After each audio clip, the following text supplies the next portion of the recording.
right. Well, welcome back to another edition of Inside BBI with John and Eric. I'm John McDevitt. Of course, with me, senior editor of Big Blue Interactive, Mr. Eric Kennedy. And Eric, we are doing a game review after a victory against a quality opponent. And a big win. I mean, a really big win because you and I talked about it, this could spiral out of control for the Right. Giants. This is big for the current regime. So this kind of steadies the ship a little bit.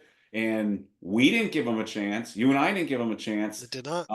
Most people didn't give them a chance. And the game itself, we'll get into it, but the game itself started off good, but then it quickly went disastrous, and the game could have gone ugly, and they were resilient, and they really outplayed the Seahawks on offense, defense, special teams. I mean, you For couldn't sure. ask for more. And the Seahawks say what you will about them, about the level of competition they've played, that they're a tough team to play at that stadium, and Absolutely. Giants beat them. So All right. So are you drinking anything special tonight? no, I've got that Independence Harbor Amber Ale I'm sticking with right All now. right. So I've got it's called Graveyard Shift. It's a DDH India Pale Ale. I don't even know who the hell makes it. But it's not bad. It's got Michael Myers and Freddie and Freddie's glove and Jason from the Friday 13th. So it's all the serial killers on the Oh, cover of this cool. thing. So It's getting close to have to wear some Halloween shirts. And I will try to make this promise. I guess I was warned in the comments section of the YouTube video that I keep interrupting you. So every time I interrupt you, you tell me to drink, and I'll drink. So oh, nice. okay. I might just do it, see what happens. Drink. So I will say too, there is one other thing that keeps coming up in the comments pretty regularly. So can you either confirm or deny your relationship to George Kennedy?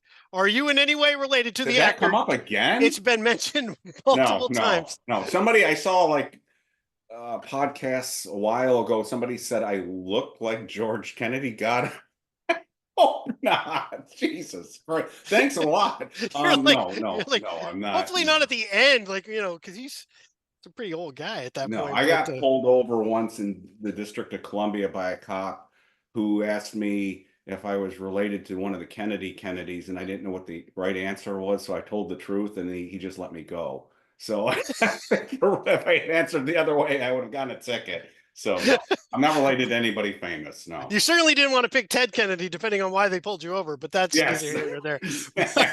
But anyway, Exactly. um, Exactly. so let's get to back to the game for a second. You mentioned something too about the quality win and everything. It's interesting that the start of the game, so the first drive that the Giants have, is in many ways a microcosm of their season, or even a microcosm of the last 5, 6, 7 years. We fumbled the ball on the first play, the drop back. Jones fumbles it. He trips, he fumbles, that gets recovered. Thank God we recover it. I think we were facing, was it 3rd and 17, 3rd and 18? A swing pass to Eric Gray, who manages to break free, picks up the first down. Now you're chugging along, and it is exactly that: chunk, chunk, chunk. We can't get any big plays. We're moving down, goal line play. It's 4th down. Eric Gray, again, the guy who makes the big play on 3rd down to get this drive really started, goes into the goal line, and it's questionable whether he crossed it with the ball or not, but either way, he fumbles. Seattle takes it back for a touchdown. Your thoughts the second that happened? Well, I rewatched the game this morning, and it's funny. There's so much happened, and I want to talk about all the good stuff. There was so much good stuff in this game on both offense, defense, special teams. And there's just a lot to talk about, from the quarterback to the offensive line to the defensive line. But when I went back and watched the game, somehow I put out that first play that happened out of my mind until I rewatched it. I was like, oh my goodness, I forgot all about that. You're right. It was almost like that interception in the preseason where Daniel threw the bad pass, and Yep. he should have just fallen on it, and he was trying to, that could have been a disaster. What I feel bad is look, I've been sort of defending Eric Gray because I think he has talent, but he has to he's going to play himself out of a role here because Yes. he's got to hold on to the football. Even if he did score, you still have to hold on to the football. What I feel bad about him is he had 3 catches on that drive, and including that really nice play on 3rd and 17 that he picked up 18 yards. But he can catch the ball. He had a drop Yes. in this game; it wouldn't have gone anywhere. But we've seen throughout the preseason training camp, and now in this game, he can catch the ball. And he fumbled, and that was a disastrous play, and that's the kind of play that will you probably move him down to 3rd on the depth chart. I don't think he's gonna. I think he's gonna still have his touches, but based on what Tracy did and what Eric did, you have to think that Tracy's going to move up and get Yeah. more snaps now. So I kind of feel bad for Eric, but he's got to hold on to the football. I don't know what's going on with our running backs and holding on to the football this year, but we got to get Tom Coughlin in there or something with the high and tight, because there's been too many fumbles this year. It's funny too, because again, we want to focus on the other stuff, all the good stuff in a Yes. second. I once again am surprised, and I don't really understand why. So I'm gonna Ryan Dunleavy of the New York Post will be on. And that's a question I think I'll ask him. I don't know if he's gonna have the answer for it either. And that is, we went jumbo down the goal line, and Jasa Zudu is the guy that we bring in. Why Mhm. is Evan Neal not the jumbo tackle? Why isn't he the extra offensive lineman? A guy who he might be a pass block liability at the moment, is just an absolute mauler in the run game. Why wouldn't you bring him in for that? I don't know. There was an interesting answer by the offensive line coach this week that seemed to suggest that he might have not been completely healthy until recently. He said, I'd have to look back at it, but he said something to the effect that seemed to suggest that he's only been practicing full speed for since mid-September. So maybe that has something to do with it. And Hmm. maybe Ryan can comment on it. But yeah, it's a good point. I mean, I don't know. I don't know. Yeah, it was odd because that was one of the things we pointed out during the summer, that with Neal coming back and not being the starter, one of the ways he could factor in is as that extra offensive lineman. Right. He has not seen the field for one offensive snap so far this year. Yeah, and I do want to harp on this right now on, since you brought it up. We really, really have to start talking about the Giants offensive line. So Yes. we know, I think this still is getting kind of lost with us. We're fans are so focused still on Daniel Jones and the skill positions and all and everything else. And we're still kind of, because of the record, we're sort of in a bitch mode right now. We want to complain about everything.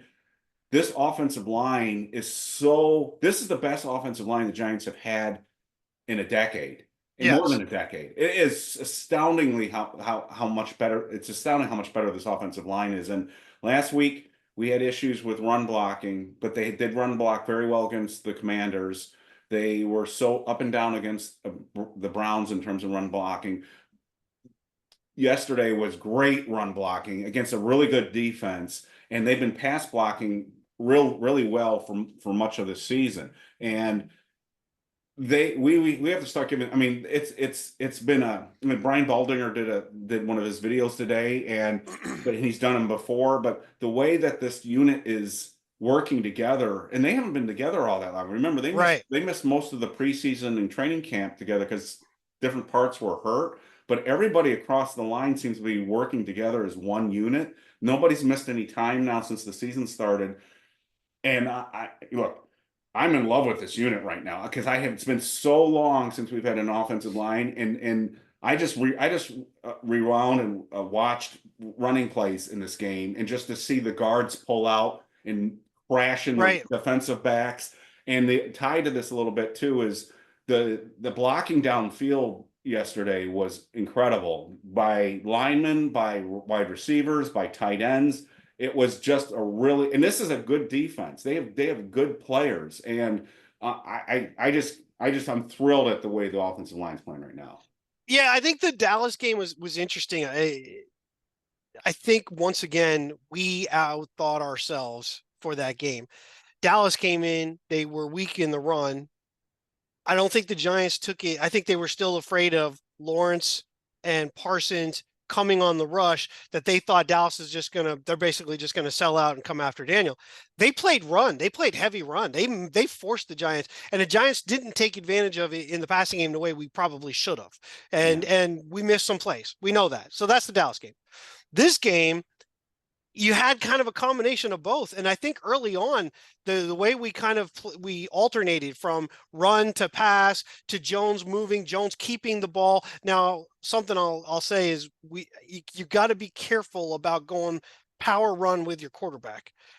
He drove his shoulder into a couple people, but the one play that really bothered me was late in the game when he ran to kill time and he ran to the right and ultimately goes down to stay in bounds, but turned his back to the defender and took a shot in the back of the head.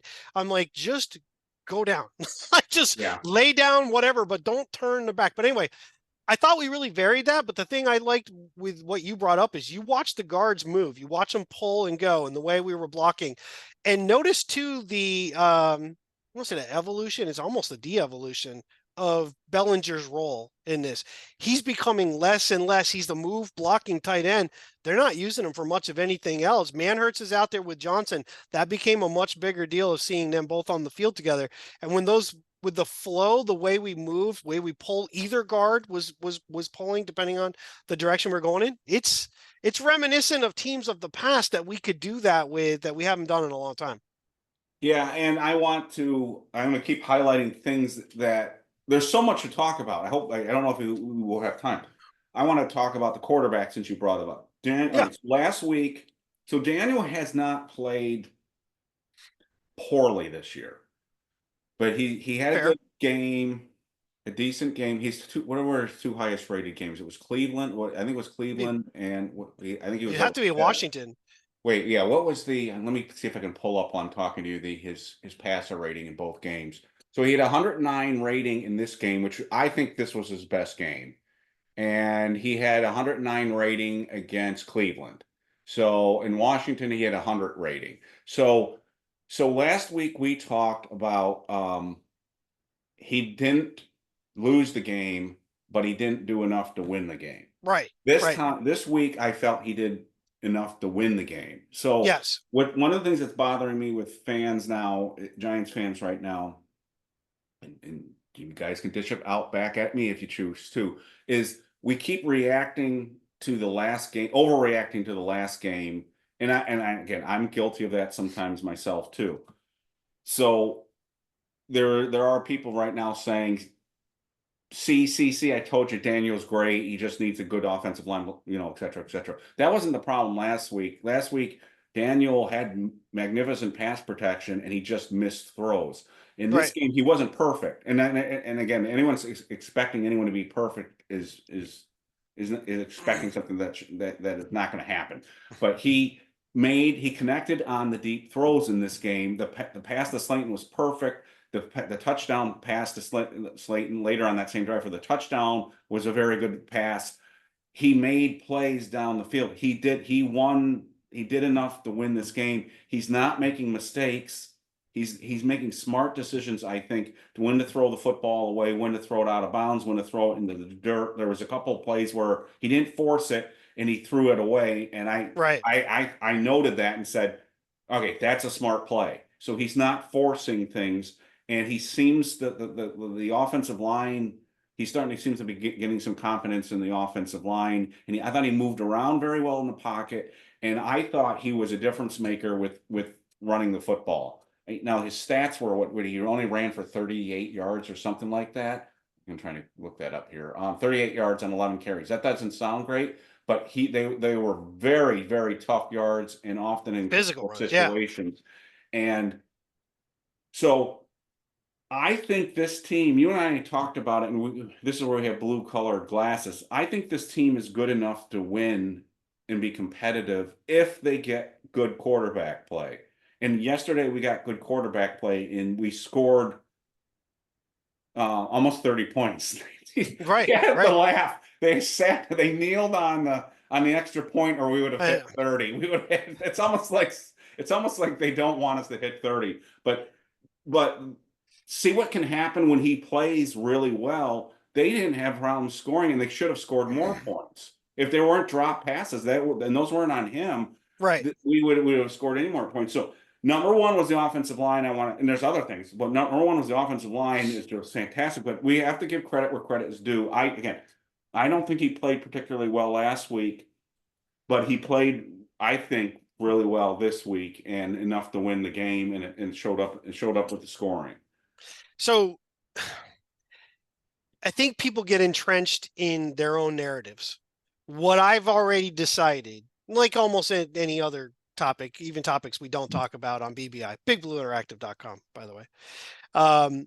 People get entrenched in their narrative, and any other evidence to the contrary gets ignored or gets sort of counteracted with, yeah, but this. The fact of the matter is this: if you look across the landscape of the NFL, there are a couple of really good teams and a couple of really, maybe a little more than maybe a handful of really good quarterbacks. Then there's a group that's kind of the same. And notice one of the guys we've been talking about, everybody's kind of been talking about, but we've talked about him a couple of times ourselves, is Sam Darnold. Notice he's kind of coming back to the pack. He's had 2 consecutive games of not that great. They beat the Jets, but that's because Aaron Rodgers is playing like crap.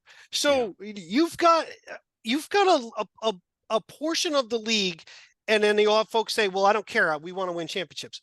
That's not the reality of how sports in general is designed. It's not all or absolutely nothing. And sometimes it requires that middle piece, and then you don't know what's going to happen. We are good enough to be in the middle of the pack in the NFL for sure, with quality play like yesterday, which means no mistakes, but also making plays. You can't have just one of those. You can't have making plays, but making a ton of mistakes. And you can't have no mistakes, but making no plays, because it's just not going to work. You got to have a bit of both. And we did. And Jones can. And I can legitimately say, I think he can still do pretty well this year. I still want a different quarterback for next year. That doesn't change that opinion. I think some people you won't even give credit where credit is due because of your previous statements. But be honest, though. He was one of the best quarterbacks this past weekend. There were a number of quarterbacks that played pretty horribly. Of New York, you've got Josh Allen with the Bills. He did not play well. And at the end, I think he had a concussion and they put him back in the game. And then Aaron Rodgers played awful. So Jones was the best New York quarterback. And I want to, since you didn't finish, I'm going to have to drink. I was like, nah, I'll let it go. So exactly. What I want to highlight here is, so anyone out there listening going, well, why are you guys praising Daniel Jones now? Last week you were throwing him under the bus. We're going to react to what we see happening on the field. And it's okay to say specific players are playing better or worse on a game-to-game basis. We're going to react to that. So it is not us being hypocritical or changing our tune or whatever. We're going to form our opinion based on what we've seen. And I was not happy, and I don't think you were happy. I don't think Cy was happy with the way he played against the Cowboys. Right. We haven't seen Cy's review yet, but I would think that he's going to give him a good grade. I like the way he played yesterday, and like you, when you looked around the league yesterday, he played better than most of the quarterbacks.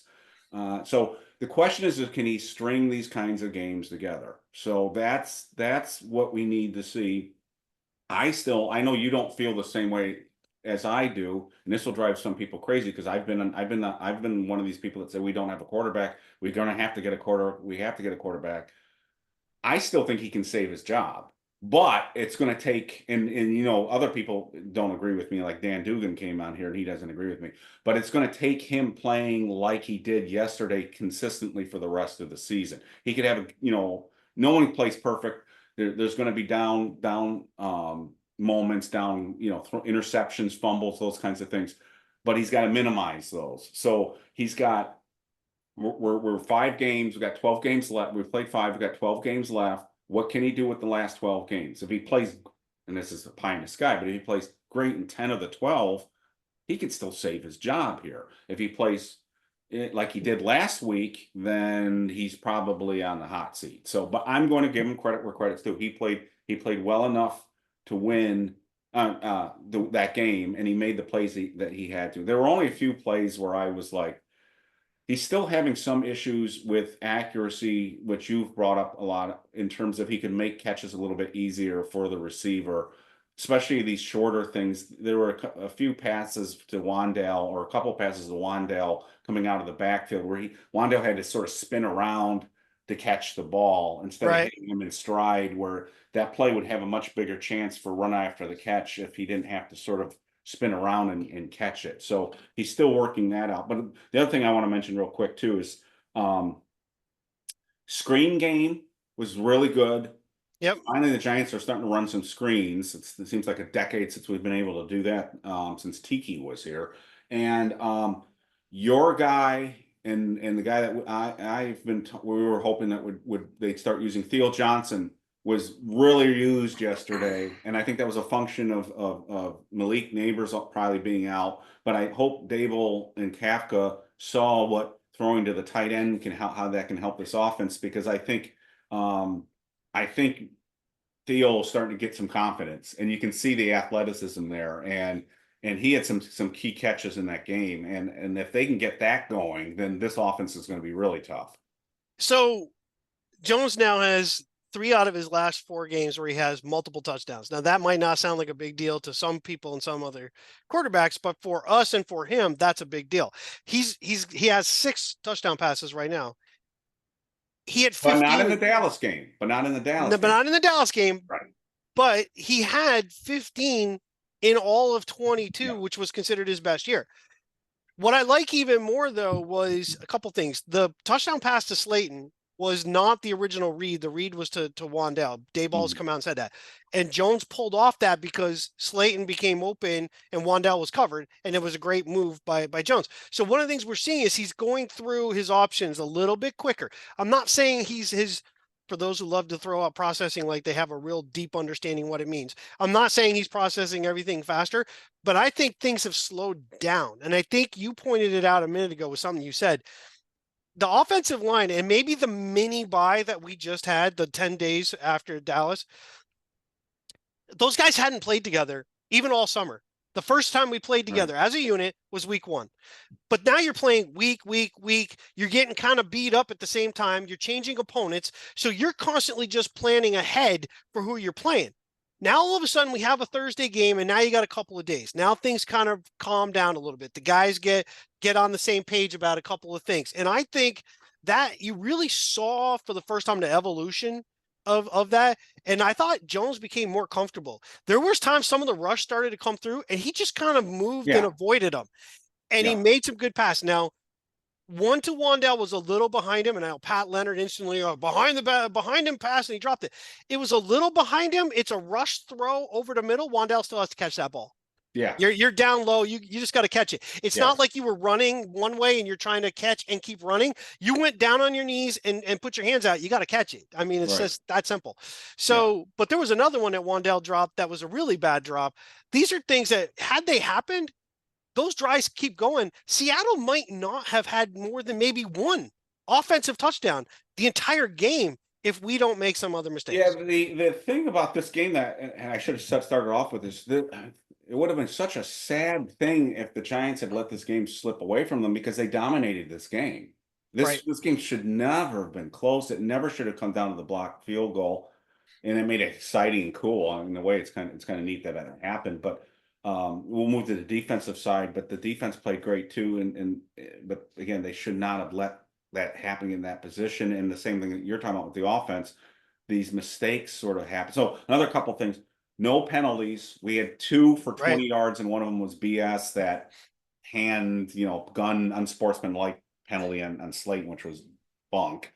So we really had almost 0 penalties in a place that is notorious for offensive linemen and people jumping off sides there because of the noise. And that was another. We were very disciplined. We didn't beat ourselves in that area. But like you said, the drops could have kept drives going, and they may not even had a chance to be in this. So so it would have been a shame if we lost this game, because it was so dominant a performance on both sides of the football that if we'd come out of this game with a loss, that would have been terrible. So and one of the things too for the Jones haters to understand too, you can point out some of the negatives, and that's fine. I'm not saying you can't. He did this game, though, as you just mentioned, in a hostile stadium, a stadium known to wreck offensive game plans because it's so loud, gets just really going, gets kind of crazy. Without his starting running back, without his number one wide receiver. Yep. And that offense still flowed. And this is what we saw with Daboll in 22 with a bunch of mismatched pieces that week after week, the offense, it wasn't great in terms of points, but we were able to generate and we were able to do stuff with just constantly switching people out because it was more game plan, scheme, and the ability to go where you needed to go. If you can meld those two things together, get Neighbors back on the field, Singletary and Tracy, I think when we can talk about that at some point, there might be more of a splitting of things because I think Tracy provides more of the upside. If you can meld those two things together, now you've got a pretty potent an offense now that we thought would have to lead the way for a defense that was going to take time and had holes. Let's switch the gears here. Let's go to defense. I did not know until after the game was over. The Giants lead the NFL in sacks right now. That's pretty impressive. And their most, I think they said since 1985 this early, which right. I don't know if Giants fans remember that team, but that 1985 team sacked the quarterback a lot. The 84 and 85 Giants really hit the quarterback. It wasn't just LT. There were a lot of players there. So.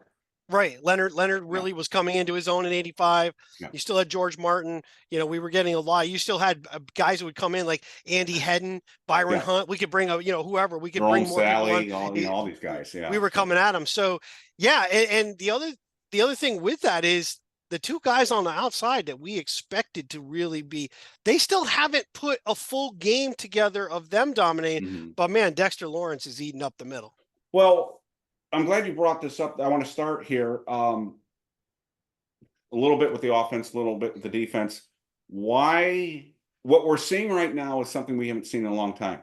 The Giants are starting to win up front on both sides of the football. They're winning on the offensive side of the football. They're beating people up on the offensive line.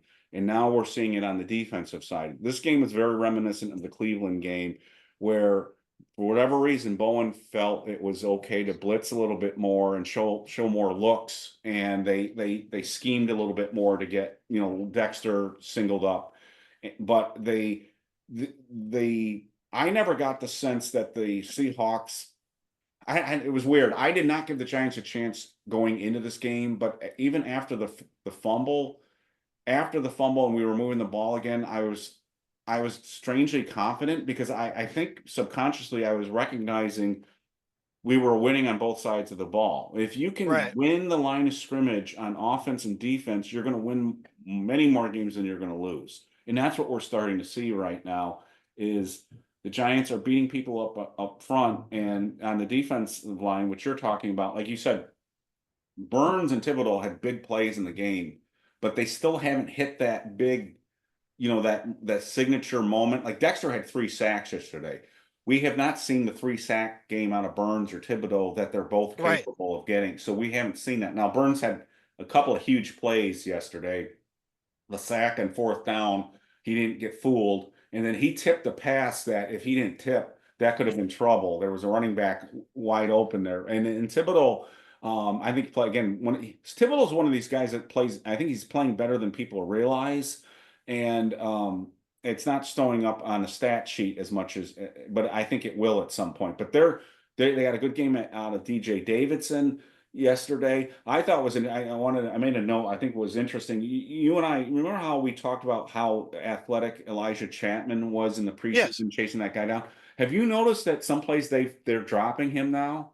I saw him drop that. Yeah, caught my eye twice. So they've actually, and I know people zone blitz and they do that, but I actually think he's a guy that can do that because he moves like a linebacker. So anyway, just keep that in mind moving forward, Giants fans. We might see a freaky interception out of Elijah Chapman at some point because they're dropping him back at times too. But he came this close to getting the sack on the touchdown that went to I'm trying to remember the name of the receiver that got the late touchdown.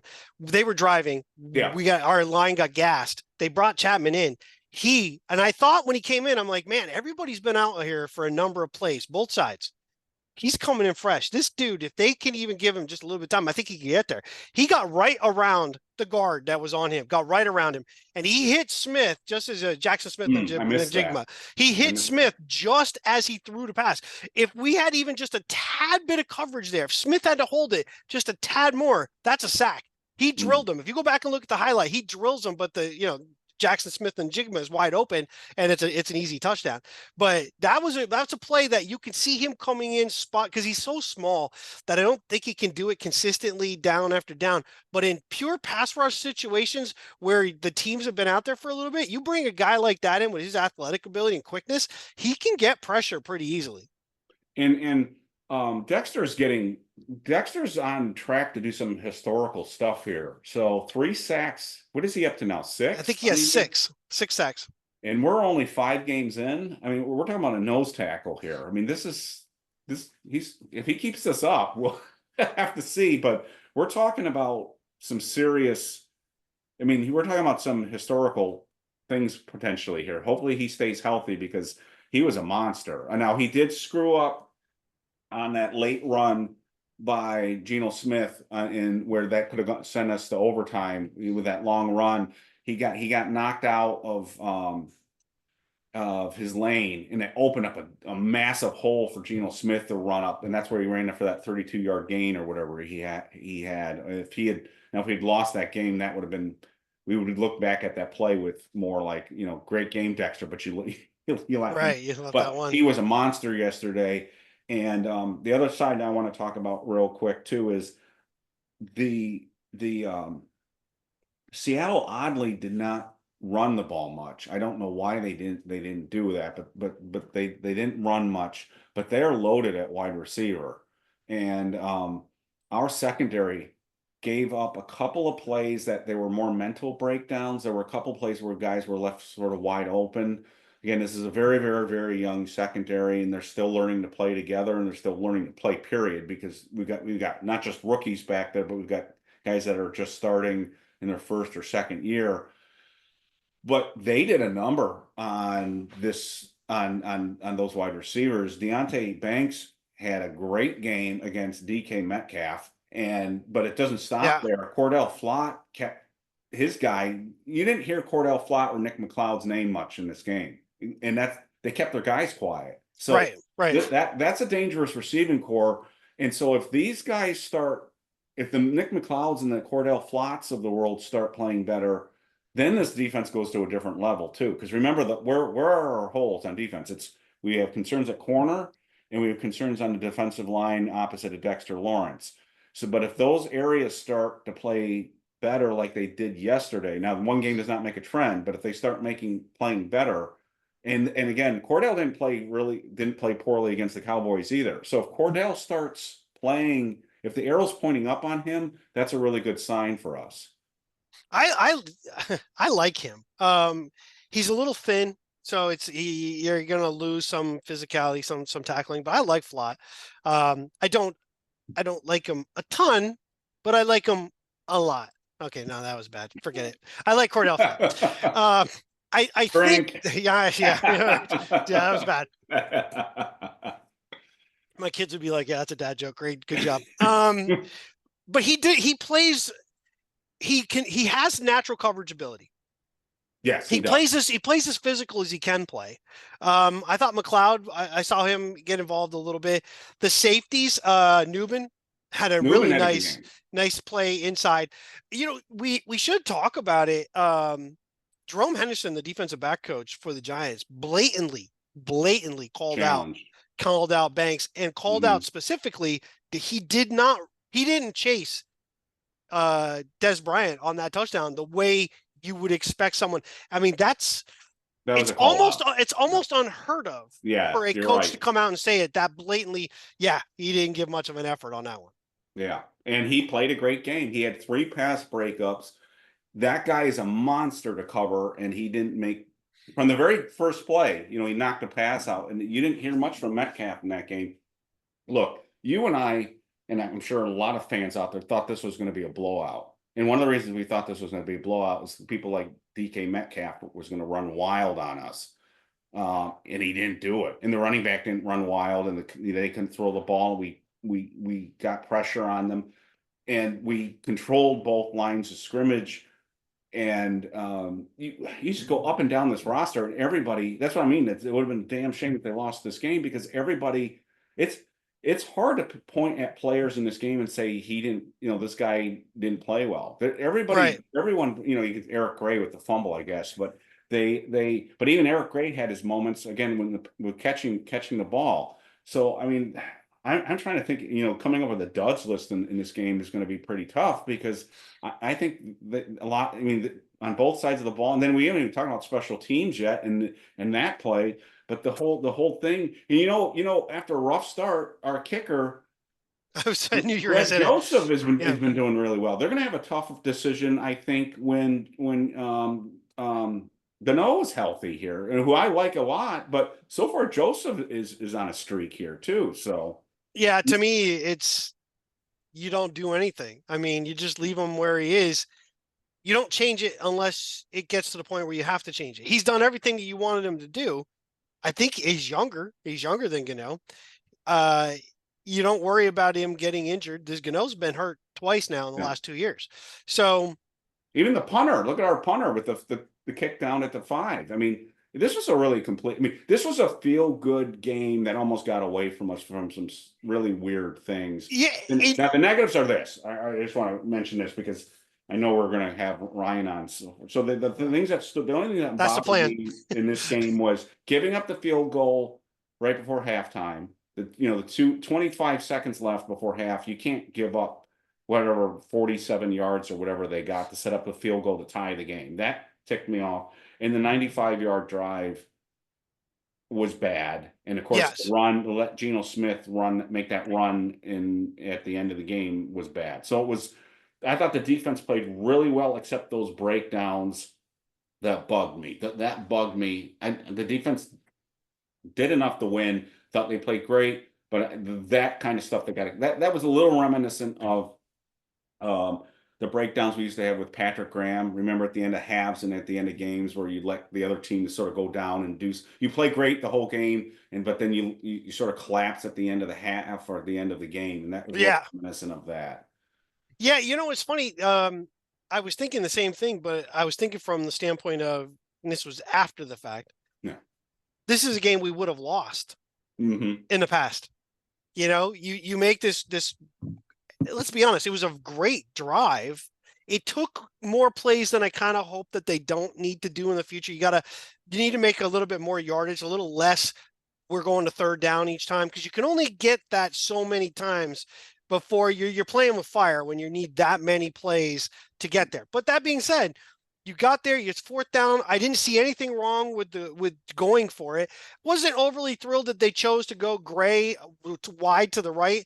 If anything, I'd rather be going to Thomas's side at that point. And then, I thought the play where they had Jones kind of fake the handoff and keep it, I thought that was a bad play. I didn't really like that one because the setup left Jones with nowhere to go. Yeah. But that being said, you have that just fluke play. And in the past, that would be so deflating that it would snowball. And then you would just see it go out of control. Like Dallas' first game last year. It didn't. We just went right back down the field. We score. Our defense was all over their offense. Their offense played a game. I can't remember the exact number, but I believe they put up like 500 yards on Detroit. That offense had only a couple of drives. This is a good offense. We shut down a good offense. Yeah.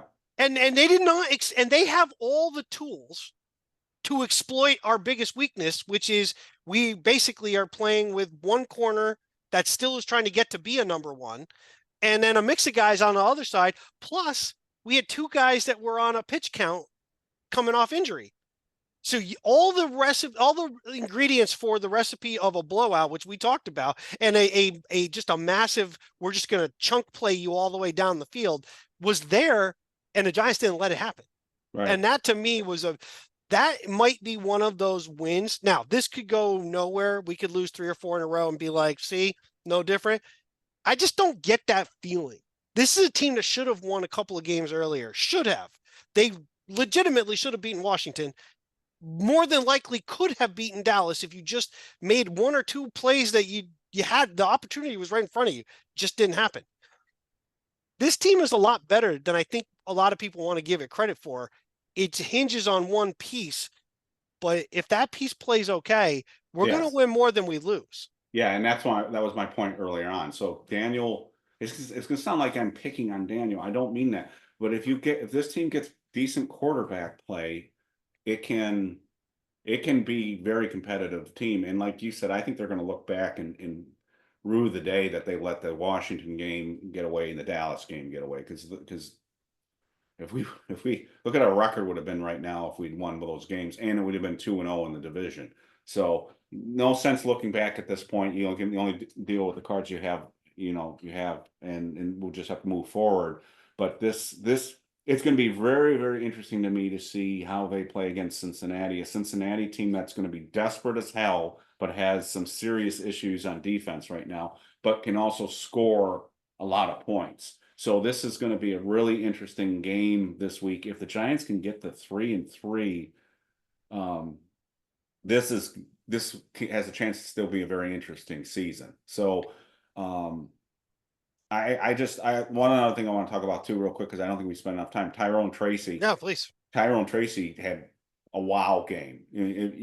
I don't think anyone expected 7.2 yards per carry, over 100. What did he have? 119, was it? 18 carries, 129. 129. 129 yards. Now, we all liked him coming out of the draft. We all talked about him, and I think we even talked about him in the podcast about he's going to start getting more.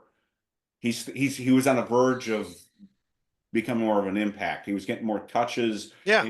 You could see he was getting close to break one. I still don't think he's broken one. He had a 27-yarder, a couple other longer runs, but I don't think he's still capable of breaking a big play, even as a receiver.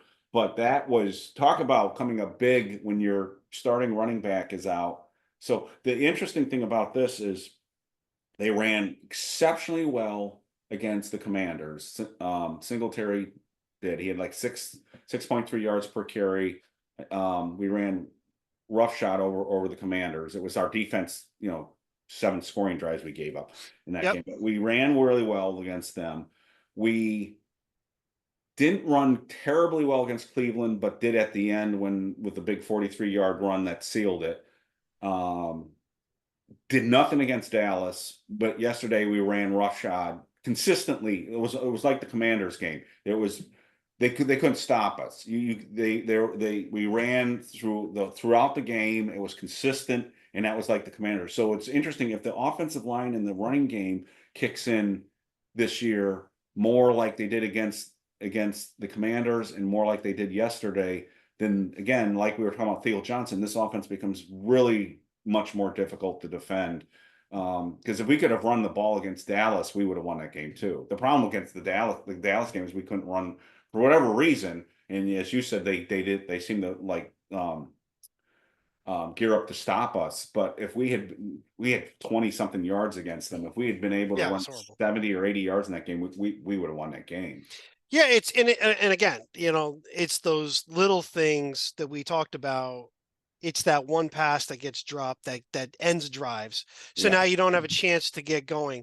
And that's the one thing that we did yesterday, that we did in the early portion of the Cleveland game, we did for the bulk of the Washington game, but we didn't have the ball that much, is we made a number of plays after a number of plays, so drives continue. So you're kind of building a little bit of momentum with that. But if you have a play and it's third down and you drop it, you're punting, you don't get in any kind of rhythm. Now you try to run again, and I feel like you get behind it a little bit. I will say there is a couple things, and maybe it's me because I've followed this team so closely. They got I'm trying to remember what happened on first down. I think it was like 4 or 5 yards on first down. A second down play, they're in shotgun. Tracy lines up to the right of Jones, and the second they lined up, and the way the tight end moved over and set back on the other end of the line, I'm like, he's gonna take the snap, he's gonna stop, he's gonna hand it to Tracy going cross back to the left. Sure enough, that's exactly what happened, and the Seahawks just came right on through. And I'm like, if I can see that, those who follow and look at your plays before they play you, look for trends and tendencies. They had to have seen that coming. And it's weird because you can tell by the wide receiver alignment, who we put out there, when we're going to do that. Mhm. When we would take Hyatt off the field, we ran those kind of plays. And I'm like, you can't do that. You got if Hyatt's going to be out there and either potentially be a receiver, which we need to talk about that, or he's even a decoy, he has to be out there on the times when you're not actually going to throw the ball, or people are going to catch on to the fact that that's the only time he's on the field.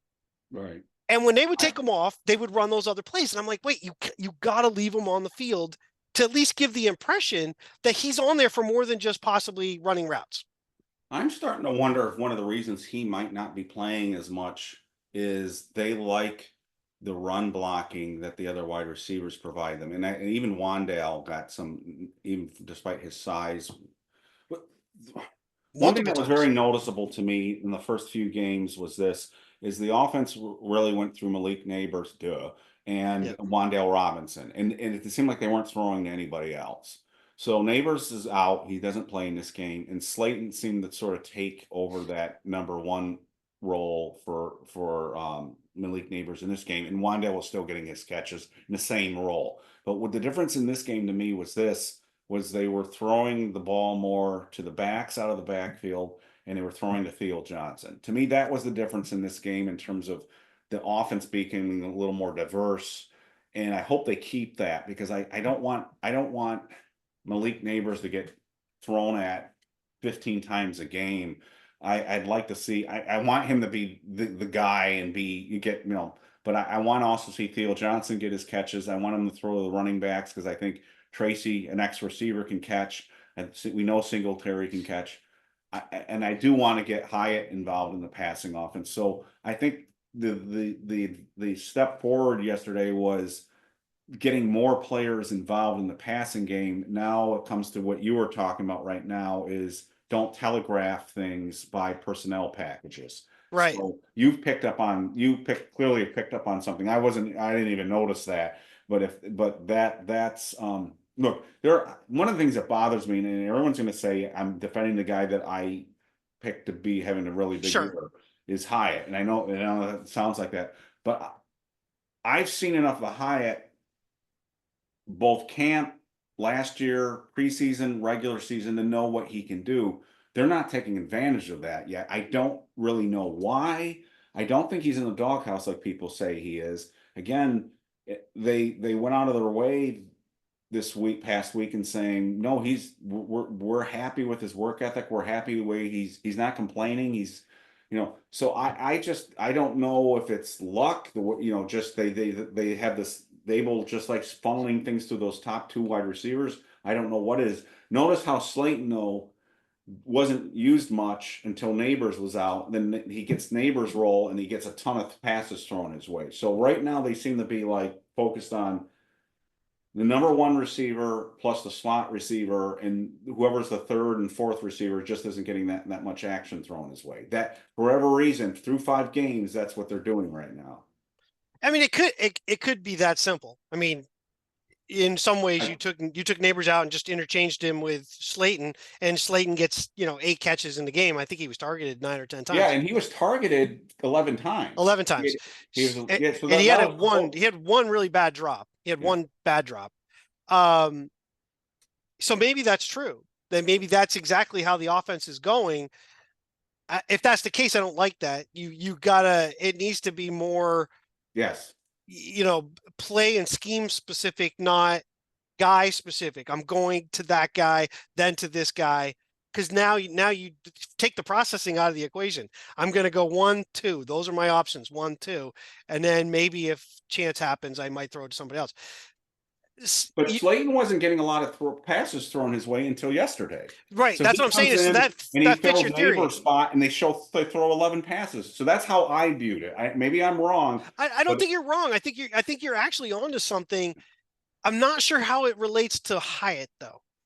well, what I'm Hi, saying is this: is whoever the other outside receiver is right now, for whatever reason, through 5 games, they're not throwing to him. Now right. I don't know why that is. We could say it's the quarterback. We could say it's the play calling. I don't know what it is, but everything when Neighbors was healthy, everything was going through him and Wandale Yes. Robinson. Yep. Yesterday, again, everything was going through Slayton and Wandale Robinson, with the exception that now we started throwing to Theo Johnson Right. and a little bit more to the backs. To the So backs. what I'm saying is, so far, the other receivers, for whatever reason, they're not throwing to And through and 5 games. and I agree with that. Where I'm saying is I'm not so sure that that is necessarily the issue with Hyatt, is that Hyatt then became Slayton for this past game, right? Yes, that's what Slayton I'm became the saying. That's one, what I'm saying. but Hyatt, even Slayton was still getting targeted some. Hyatt's not even getting looked at. They're not Yeah, even that's throwing true. him the ball. That's true. And he can't. They had the one play, and I'm trying to remember. Was it Cleveland? We sent him deep and they missed. I think it was Cleveland. Sent him deep, and the pass was a kind of way to the inside and not a good pass. Other than that, they're not targeting him. Now, I saw somebody mention, and I don't want to take away. I don't want to pretend I remember who it was. I think it was Carl Banks, but take that with a huge grain of salt. I am not stating 100% that it was.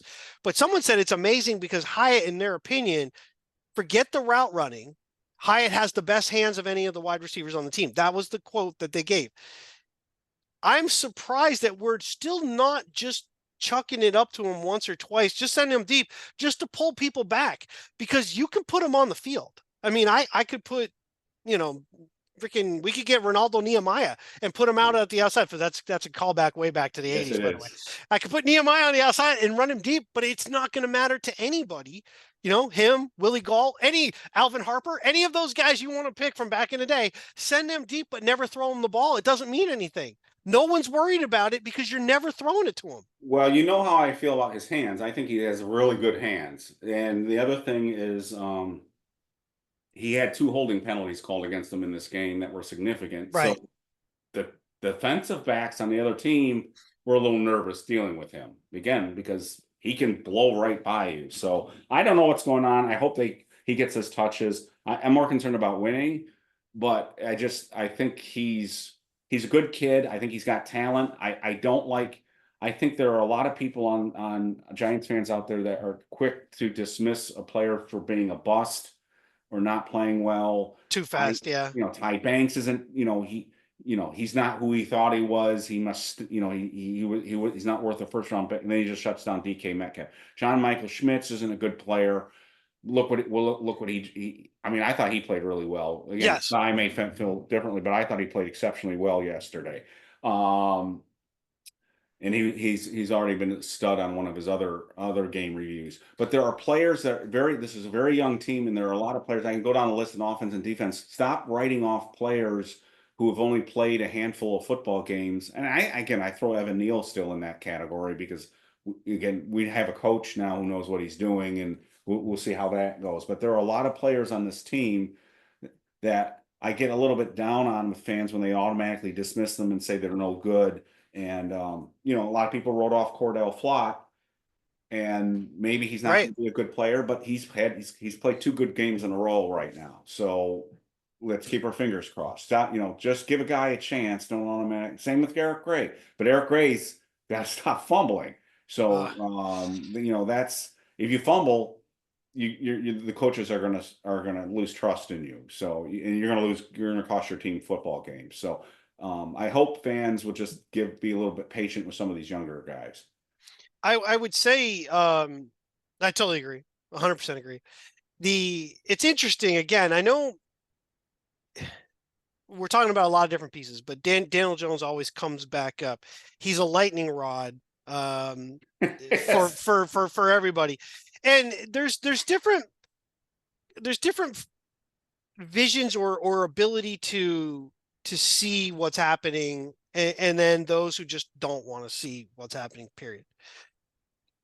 I still, and I said it in the summer, I've said it at the beginning of this episode, I said it in previous episodes, I still believe that whoever the Giants quarterback is in the future is coming in this offseason, that the Giants have already made up their mind, that I think Shane and Daboll have made up their mind. They're spending too much, Shane is spending too much time still looking at quarterbacks to it not be real. I think they know there's a threshold. So I'll say this because I could spend all my time talking about how different fans feel. I can't change people's minds. It doesn't matter. I Right. believe the Giants can still win. I believe the Giants can win. I think they can still make the playoffs. Like I said in the summer, it just takes a certain thing. And other teams have come back to the pack. And if you think that's a negative, that's on you. I don't know what to tell you. That's how the league works. But I'm going to say this, and I want your opinion. I'm beginning to get the feeling. Actually, you know what? We'll take a break because we do have a guest who's Oh, he's late, cool. but he's joining us. So we'll take a break, and we'll be right back. All right, so welcome back to Inside BBI with John and Eric. I'm, of course, John McDevitt, senior editor of Big Blue Interactive, Mr. Eric Kennedy, and joining us right now covering the New York Giants with the New York Post, Mr. Ryan Dunleavy. And Ryan, we were just talking about it, so I'm going to let it go to you. It was a pretty surprising outcome yesterday with everybody, myself and Eric included. We expected the Giants to lose. Kind of your thoughts on that game before we get into specifics about the play. Yeah, as my Twitter account will tell you, I am getting beat up for picking them to lose 28-6. Didn't think it would be competitive, hated the matchup, hated the environment for a young team, hated pretty much everything about this game. Hated not having Neighbors and Singletary, which is 55% of your offense and 83% of your touchdowns going into the game. Just really I didn't know how they were going to move the ball.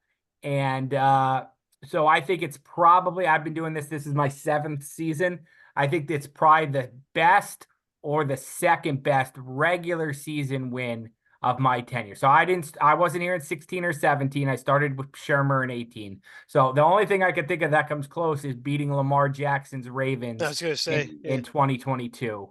But that team you knew was good and pretty good by then. And there's the Wink Martindale factor. This was completely out of nowhere to me when you take Neighbors and Singletary out and the red zone struggles. And really, guys, they dominated the game. I mean, 29-20, it was not even that close. Take away the 102-yard fumble and you got a blowout. And the Giants never win blowouts. Yeah, I was, what was the thought from the other folks that are covering it? It's really questionable how close that ball was to potentially being over the goal line to ultimately being a fumble. Did you think that was going to get overturned and brought back, given a call, at least being stopped on the one or calling it a touchdown? I thought it was one of those classic NFL plays that the call on the field is going to stand. Like, I didn't think you were going to overturn it if you called it a touchdown. Didn't think you were going to overturn it if you called it a fumble. I thought it was that bang, bang. And look, I mean, to the bottom line is I didn't like them giving the ball to Eric Gray there in the first place. And this is before Tyrone Tracy has the game he has. This is the first drive of the game. I would have given it to Tracy. I would have given it to Wandale on a jet sweep or something. Eric Gray is a fumbler. And I know you don't want to be called a fumbler, but he has 5 fumbles on 55 career touches, including special teams. He's got to work on ball security before I'm giving him the ball anywhere near the goal line. Now, you've said you've been covering the team for only 6 or 7 years, and we talked before you came on that, to me, the biggest change, and we don't know which direction this team's going to go. This could just be a blip on the radar screen, or this could be the start of something. Maybe they'll play more competitive football. But it seems to me that the difference in this team from what you've seen in the last few years, and please tell me if I'm wrong, is the way they're playing on both sides of the line of scrimmage. It seems like both the offensive line and the defensive line are now starting to beat up on other teams. And in the past, that's what happened to the Giants, against the Giants. It was the other teams that were controlling the line of scrimmage. Yeah, I think they're in the first step of that. So they're beating up on bad offensive lines or bad defensive lines. They still couldn't do anything against the Cowboys, right? So they're not at the stage where they're going to make a difference on the line against good lines. But now they used to be the bad lines that people got fat on, and now they can get fat on other people's lines. They're now in the middle, basically, at least on the offensive line. They're a great pass protecting line, really, really good pass protecting line. And I think they're becoming a better average run offensive line. And that's fine. The Giants haven't been an average offensive line in 12 years. There's nothing wrong with being average. And I think they're an above average defensive line. The key is they played with the lead or tied most of yesterday. That's what they're going to have to do. They played the Cowboys game from behind. They played the Washington game a little from behind. They played Minnesota the whole game from behind. When you do that, you're going to have Brian Burns with one pressure and Dexter Lawrence with a half sack, and then you're going to have people like me in the locker room like, why couldn't you have impacted the game more? And it's like, well, because the score didn't allow it. And if the score is going to allow us to wreck the game, then I think those three guys have a chance to wreck the game. The Giants just have to figure out complementary football on the offensive side where they can score enough points to keep games close, because 15-18 isn't going to do it in most weeks in today's NFL. For sure. We speaking of the offensive line real quick, we talked about, and I had mentioned it during the summer when Neal was coming back, that maybe where he would be contributing is when we go jumbo. They went jumbo yesterday on the goal line, and Josh Azuto came in. What is the deal with why Neal's not even playing that role? Yeah, I mean, it's ironic, I guess, because the strength of Evan Neal's game, if there is one so far in the NFL, and there probably isn't one, but he's been a better run blocker than he's been a pass blocker. He's been hideous in pass protection. He's been okay in run blocking. So you would think as a jumbo tight end, that's where you want him to be, a run blocker. You would think that would be a nice spot to get him some snaps. Look, if they're not even using him on the field goal and PAT team, like they're not even putting him anywhere near the field. My sense is they're probably working on some really fundamental stuff with him. Some, whether it's technique or footwork or balance or whatever, probably some really fundamental stuff that's like not even worth putting him on the field right now while he's reworking some of the things he does. You can only probably get him out of whack till you feel more comfortable with him. And quite frankly, Josh Azuto's been, I mean, he hasn't been good, but he's been a better player than Evan Neal, at least as a guard he was. So I don't really have a problem. I think he's probably a better blocker than Evan Neal right now. So I think that just goes to show you how far Evan Neal is down the depth chart. And I think they're probably trying to break him down and build him back up a little more. So I don't know that 3 snaps on the goal line is going to benefit anybody either way. Right. Speaking of a guy that's not seeing or hadn't been seeing the field, certainly is not seeing the ball, but he did see the field this past weekend. That's Jalin Hyatt. The expectation was we were going to see a breakout game for Hyatt. They don't even throw him the ball one time. What is the sense of what is the real issue there, or what maybe has been the issue leading up to why a guy that was kind of being counted on as being the guy opposite maybe that would take advantage of a Neighbors being there has kind of disappeared? So I'm going to take it as the first 4 games and then yesterday. So the first 4 games, I mean, I get it. People are up in arms because he's a draft pick and he's fast.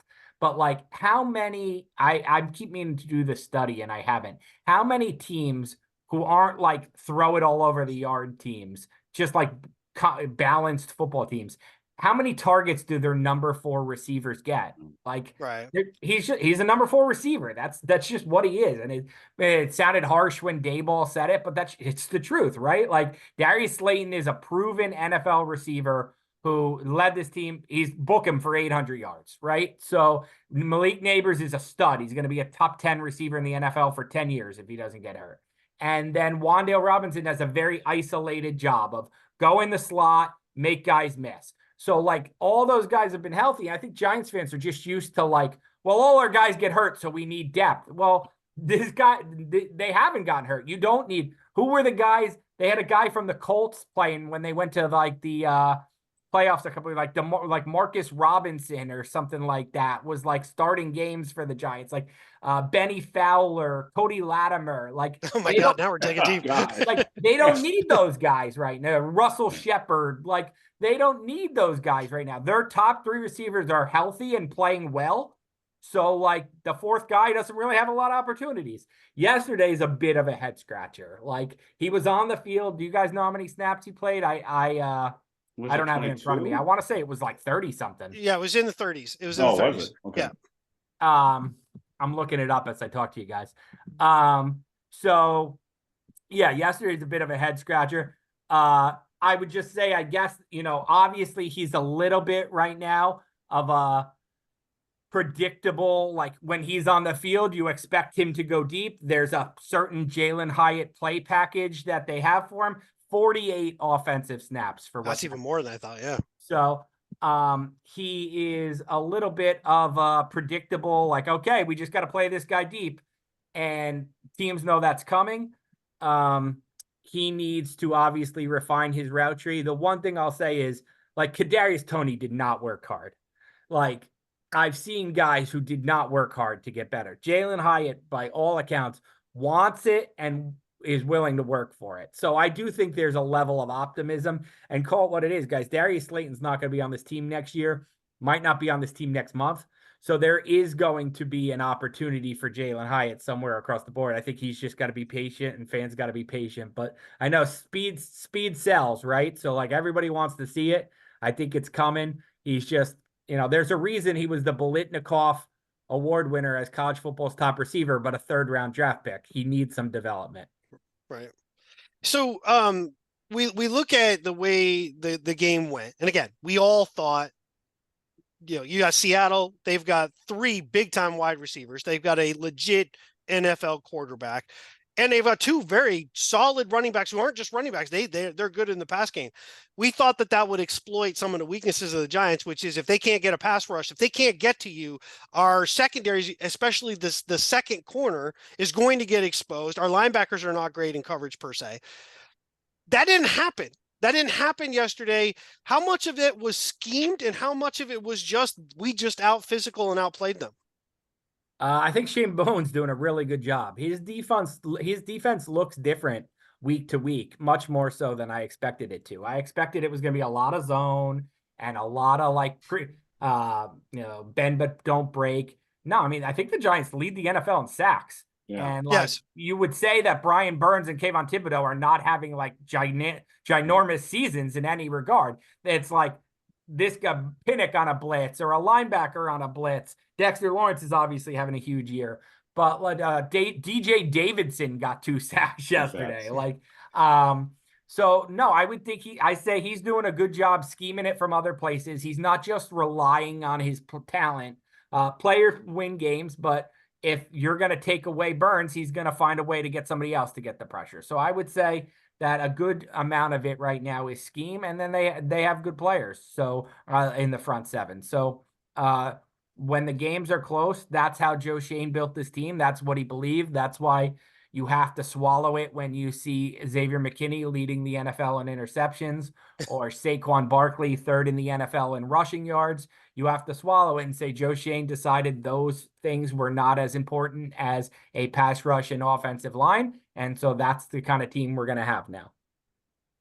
So go ahead, Eric. No, please. The lightning rod on this team obviously is Daniel Jones, and saying the obvious. And John and I have been operating under our argument has been the last few weeks is that he hasn't played poorly, but he hasn't played well enough to put a lot of points up on the scoreboard. That yesterday he did. He started to connect down the field, make plays down the field.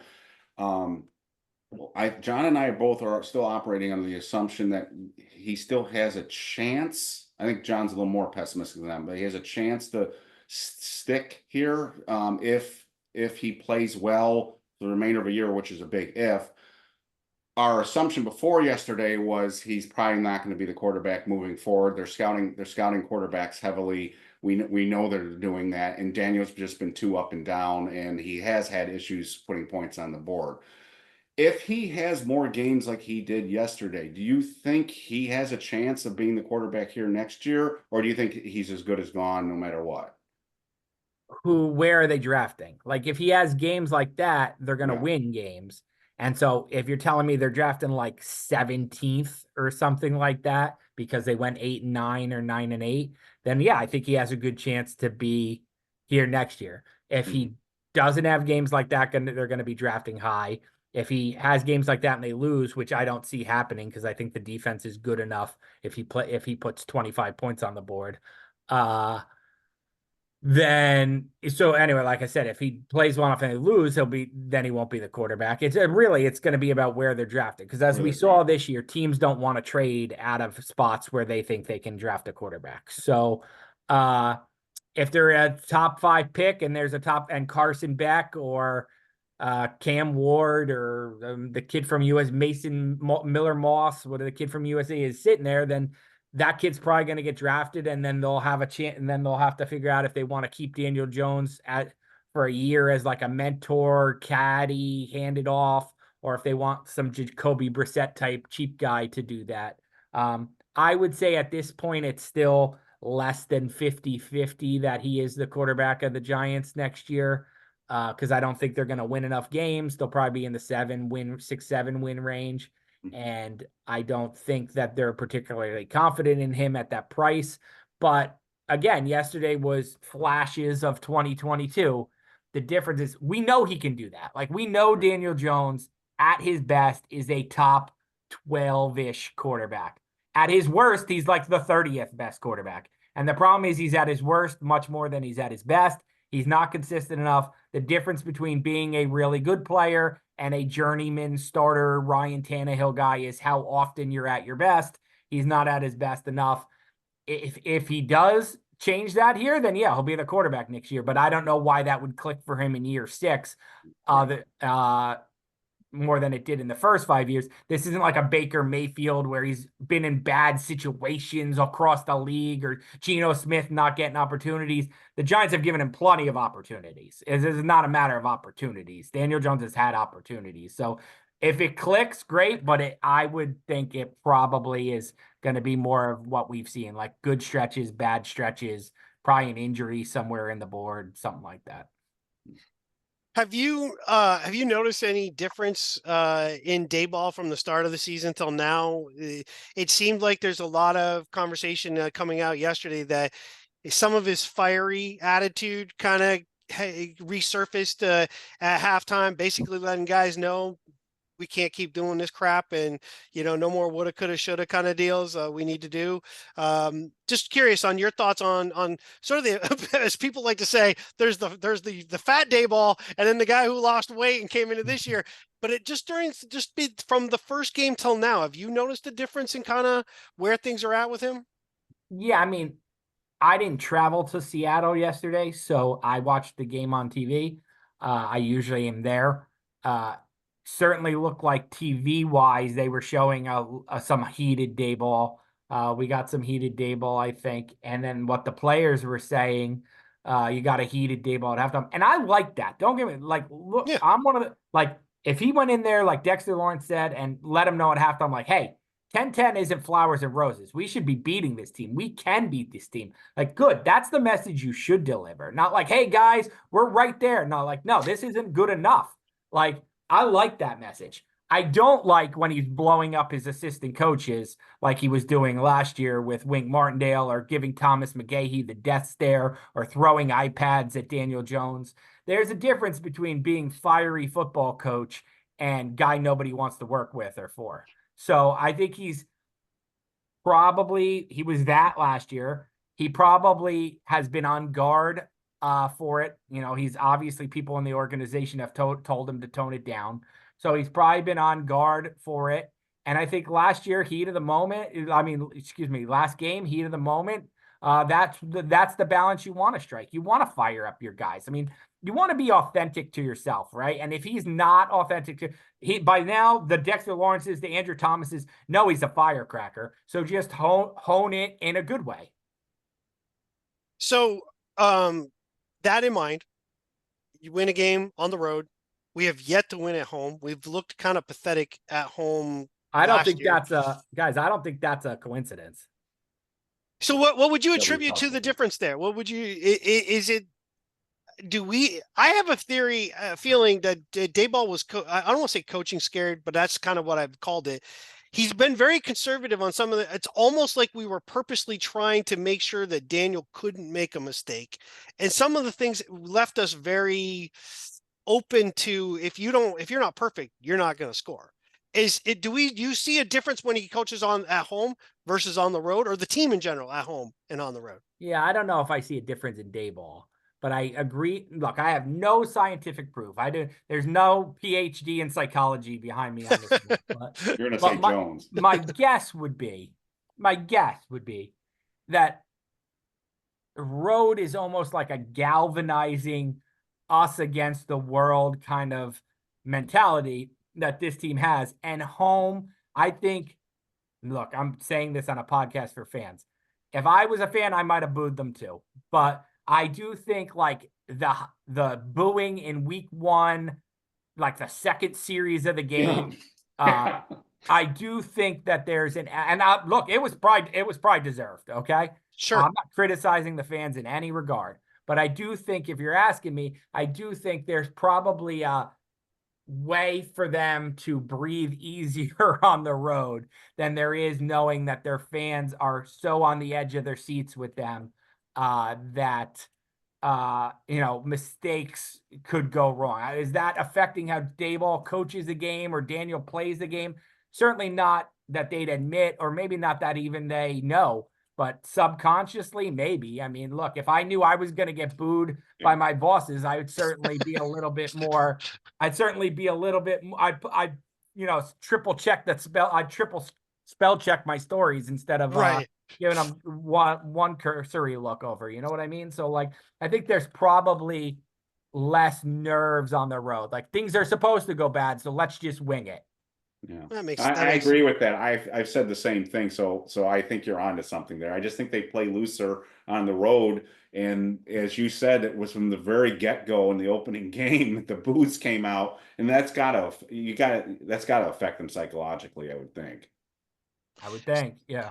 So, you've got a lot going on. You're busy, you're busy family man, busy working man. So we'll wrap it up. But just some thoughts then, real quick. Turning to this weekend, we've got Cincinnati now coming in. It's another team that has its issues. They have some issues on the offensive line. They've had some injuries there. They're not playing as well there. They got some injuries with their running game. Their defense is suspect, but they're going to bring a plethora of receiving targets and a world-class quarterback. What are you kind of seeing from this matchup and kind of what the Giants can take from the Seattle game to this game? Look, this is exactly why I hated the Seattle matchup. Now Joe Burrow is better than Geno Smith, but I was like, how are Deonte Banks, who was struggling, Cordell Flott, who was struggling, Jackson and Phillips were banged up, Newman took those two hideous angles against the Cowboys. Like, how is this young secondary ever going to cover these three receivers? And look, frankly, I think the Seattle got away from some of the stuff they do that works. But give credit to Giants for forcing them into that position, for forcing the issue, for being the aggressor. So I think it's pretty much if they can copy the game plan. I mean, if they can keep the score close, if they can play from ahead and they can let their pass rush, the Bengals offensive line stinks. So if you're telling me that it's a close game and the Burrow has to pass, I'm going to tell you those three guys are going to get to Burrow quite a bit. Now, we've seen Burrow in his career take 9 sacks and still win big games. So he's not somebody you're going to rattle as easily as I think Geno Smith got off his game. I think Burrow will take 5 sacks, get right back up and throw a 65-yard touchdown pass if he has to. Right. So I don't love the matchup for the Giants, but look, the Bengals have only beaten the Panthers, and the Panthers are terrible. So obviously there is a way to beat the Bengals that I think starts with your pass rush, and some of it plays into the strengths of the Giants, like pass rush versus their offensive line, and some of it plays against the Giants, like their secondary versus the Bengals receivers. So I'm expecting a close game. The Giants obviously are pretty notoriously bad in prime time, but but this could be the game that changes. And guys, I gotta say, I was super impressed with what happened with the Giants last week. Like, Daboll never calls out anybody. His close friend, Jerome Henderson, calls out Deonte Banks on Friday for his effort on the touchdown by CeeDee Lamb. Calls him out. Deonte Banks definitely did not appreciate that. But that's good coaching, because maybe Jerome Henderson knew Deonte Banks is the kind of guy who responds to that kind of thing. Deonte Banks went out there and throw him his bouquets. He played awesome against DK Metcalf. Not just the fumble, but shadowing him, holding him to whatever DK Metcalf had. I thought that was probably one of Deonte Banks' best games of his career against somebody other than Terry McLaurin, who he seems to have his number. So I thought that was terrific. I wish the Giants did that more often. I feel like every season I'm in there like, should somebody flip a table? And everybody, we don't flip tables. Well, Jerome Henderson basically called out a player, and the player responded, and maybe that's a turning point in Deonte Banks' career, because I think he does have talent. Last thing real quick, any thoughts or general feeling of the neighbor situation? Is that going to be made? The general feeling is it was a one game, or kind of just don't know yet? Yeah, it's hard for me to say. He tweeted out that video of him celebrating the Isaiah Yep. Simmons touchdown yesterday. That room looked awfully dark, right? That looked like the kind of room you're in if you have a concussion. So no lighting and whatnot. No, I don't know. Maybe he likes the dark. I don't know. But like if it's my job to like put two and two together, Right.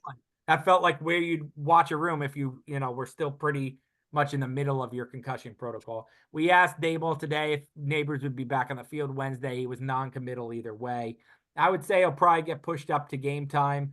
If I had to guess, I would say he probably is back. I think he was about stage 3 in the 5-step protocol, but all these things are different, guys. Like all these concussions are different. You see Tua's gonna, his career's in jeopardy. He missed however many games the first time. I've seen Daniel Jones got hit in Dallas one year, was like wobbling. I was like, oh my God. And he played like 6 days later. So all these concussions are different. You have no idea how a guy's going to react. So I guess we'll know. My guess is that if he's in like limited football participate, like if he's limited in practice on Thursday, I'll say he plays. If he's not, I'll say he won't. Makes sense. Yeah, it's all different unless you're Josh Allen and they give you smelling salts and throw you back on the field.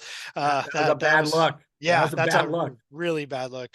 So Ryan, let everybody know where they can follow you and get your work and everything else, and we'll let you get out of here. Yeah, I appreciate that, guys. Obviously, nypost.com and the New York Post. Yes, the paper. Look, I'm a little biased here. Nobody has more Giants coverage on a day in, day out basis. We have 2-3 reporters at every practice, 3-4 at every game. So, and then me particularly, I'm at RY Dunleavy on Twitter. If you go to find me and I've already blocked you, just send me an email and I'll give you a second chance. All right. Well, we appreciate. I'll take a break, and again, Ryan, thank you so much. We'll keep following your stuff, and let's hope we can talk again down the road after some more Giants victories. But like we've said before, who knows? We just don't know. But again, appreciate your time, and we'll take a quick break, and we'll be right back. Thanks for having me, guys. All right, we're back. We just finished up with Ryan Dunleavy of the New York Post, and so Eric, and I'll state this: I feel Ryan might have a little bit more of a pessimistic view of things than I have of them. I'm not going to speak for you, but just some thoughts on what we covered there. It seems like the Jalen Hyatt thing, in his view, really is, hey, Hyatt's the 4th wide receiver. What do you expect? I still kind of question, I think maybe you do too, what led him to be number 4? We thought he was going to be number 3. I think we know now, and I think it's hard to argue against the fact that the coaches just think Slayton right now is the more reliable, and some would argue the better player. I think Hyatt's upside still is greater. I just, again, I mean, I'm gonna go down with the ship. I like Hyatt. You know how I told you I like Andrew Phillips? Yep. Well, that's a good one. I like Hyatt. And I think Hyatt is going to be a good player. I do. But I think there's a lot of merit with what he said. And this is another fan thing where, you see with the Turbo Miller comments. Why isn't Turbo Miller, he's the 4th running back on this team. It's Hyatt right now is the 4th receiver. I think it gets back to what we talked about earlier, that for whatever reason right now they throw to the top 2 wide receivers and the 3rd is kind of an afterthought. And now Hyatt's the 4th receiver. So, right. As he just said, in this game, it's a little more of a head scratcher. If we did not score 29, should have been 30 plus points yesterday, I'd be a little bit more up in arms about it, but I'm just not. So it'll come. And at some point, somebody's going to get hurt again, and he'll have to play. He was alluding to the fact that something that you've talked about over and over again, that if somebody gets traded from this team for the trade deadline, it's going to be Darius Slayton. And if Darius Slayton gets traded from this team, it's going to be Hyatt's turn to come in and play. So, and before everyone starts going off, why are you guys trying to trade Slayton? It's not that we don't think Slayton's a good player. He's going to be a pending free agent. He's going to go to another team. They're probably not going to resign him. So you might want to get something for him now before you lose him. And kind of like, they lost Saquon for nothing when they could have gotten something for him. It's the same type of thing. Well, especially if you think if it's Neighbors, Robinson, and then Slayton, Hyatt, if they really believe in Hyatt long term, then at some point you kind of need to get him in there. And for those of you out there who are adamant the Giants need to get a quarterback, you can't control where they may finish, but the number of draft picks that they have will make their ability to move around a little bit more easily done. Now, Slayton's not going to garner you a 1. He's not going to get you a 2. There is an outside chance he could get you a bottom 3 for a team like Kansas City or another team maybe that, I mean, depending on who it is and where they are trying to win a championship, Slayton's going to be a target if they want to go that route. I just don't know if they're going to shake things up if they think they can win. If I'm the Chiefs, I give up a number 2 for Slayton. Oh, absolutely. Because it's a late number 2.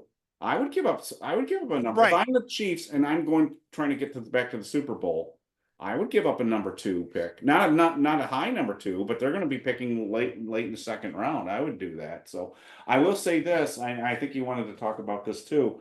The only area that I slightly disagree with Ryan in is I think this quarterback class is a lot different than last year's quarterback class when it was clear that there was 3 guys and then there were the second tier group that may or may not be may go up the draft board. Right. I think this quarterback class is way more open. I think there's more, and it's going to be kind of pick your flavor. Who do you like? I don't think it's going to be as clear cut as, everyone thought Caleb Williams would go number 1, and they pretty much thought Jaden would go number 2, and Drake may number 3. I think there's going to be a lot more. What quarterback do you prefer? Style do you prefer? So I think the Giants could, finish with a pick, the 15th pick in the first round, and still have a shot at a quarterback. So yeah, I disagree, and then I think they can trade up from there too, not to top 5, right? But they can move up. I think it's the difference between the sit-down restaurant and the 4 or 5 star and the buffet. I think we're going to have a buffet of quarterbacks, and there are good meals in the buffet. It's just which ones do you like versus what everybody or somebody else might like. And I think that quarterback, the 2018 class was considered a really good class at that time, right? Mm-hmm. You had, and amazingly enough, the guy who went 1, which, by the way, if you go back in BBI, there's a point I listed that I thought he was going to go number 1, and I got crapped on because people were like, no way. Baker Mayfield went 1. Yeah. You had Mayfield, you had which kind of came out of nowhere. It did. It was late. So you had Mayfield, you had Rosen. Jackson was way at the bottom. Everyone loved Rosen. I know Go Terps wants to tell you that the Giants pass on Jackson. Every team in the league passed on Jackson, including the Ravens, who took Hayden Hurst and then traded back in to get him at the bottom. So let's not go there. But you had Jackson, you had Allen, who was all over the place. You had Darnold. These guys but that was the class and was considered a good class. Who was going to go? There were going to be maybe 3 quarterbacks, maybe 4 in the top 5. It didn't work out because then Barkley went. It was kind of some things moving around. But of all of those, the only quarterback of that group really that at the top, at the very top, that's even remotely doing anything and with the same team that drafted him is Allen. Jackson got drafted at the bottom of 1. So I don't really throw him in that same realm. That being said, I think there are options similar to Jackson, meaning guys who have talent, but have some question marks, like you're not sure if they're a great pocket passer, or I don't know if they're going to be good at this. And there's a lot of those guys. Jalen Milroe looked like he was just going to blow up the charts after playing Georgia, loses to Vanderbilt, and I see people kind of crapping on him. Jalen Milroe had a pretty good game. It was Alabama's defense couldn't stop anything. I still like Milroe. I like Cam Ward. Yeah, and if they want to talk him down the board, so be it. So in a lot of ways, this will work out for the Giants if the narrative coming into this draft is, well, none of these guys are like the other guys last year, and so they may last a little longer. If that happens, that's fantastic for the Giants, because I think a good scouting staff, and a good coach has a good rapport with quarterbacks can find somebody if they have the tools and they have the head. So So I don't work. So I think this draft actually may work out for the Giants if it comes out that there's no clear-cut guys, because I think that works. I think we're going to win. Like Ryan, I think this team's going to probably win too many games to be picking the top 5.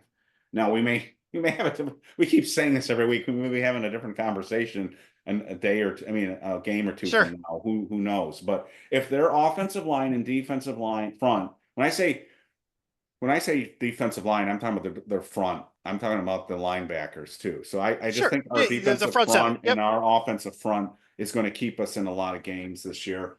How much more we're going to win is going to ultimately depend on the quarterback. So that's the one area where I think we don't need to have a top 5 pick to get a quarterback this year. That's just I agree. my operating theory right now. So And to and I'll name them to rice and eggs.